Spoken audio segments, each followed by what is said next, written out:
आनन्दरूपे निजबोधरूपे ब्रह्मस्वरूपे श्रुतिमूर्तिरूपे शशाङ्करूपे रमणीयरूपे श्रीरङ्गरूपे रमतां मनो मे कावेरीतीरे करुणाबिलोले मन्दारमूले गिरिजारुकेले दैत्यान्तकाले अखिललोकलीले श्रीरङ्गलीले रमतां मनो मे लक्ष्मीनिवासे जगतां निवासे हृत्पद्मवासे रविबिम्बवासे कृपानिवासे गुणबृन्दवासे श्रीरङ्गवासे रमतां मनो मे ब्रह्मादिवन्द्ये जगदेकवन्द्ये मुकुन्दवन्द्ये सुरनादवन्द्ये व्यासादिवन्द्ये सनकादिवन्द्ये श्रीरङ्गवन्द्ये रमतां मनो मे ब्रह्मादिराजे गरुडादिराजे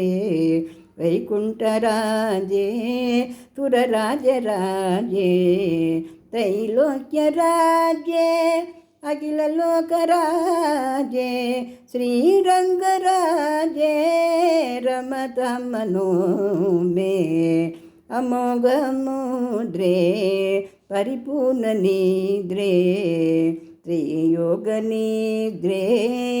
ससमुद्रनिद्रे श्रितैकपद्रे जगदेकनिद्रे श्रीरङ्गभद्रे रमतां मनो मे सच्चित्तशायि भुजगेन्द्रशायि नन्दाङ्गशायि कमलगशायि क्षीराब्धिशायि वटपत्रशायि श्रीरङ्गशायि रमतां मनो मे इदं हिरङ्गं त्यजतामिगाङ्गं पुनर्वशाङ्गं यतिशाङ्गमेति आनौरताङ्गं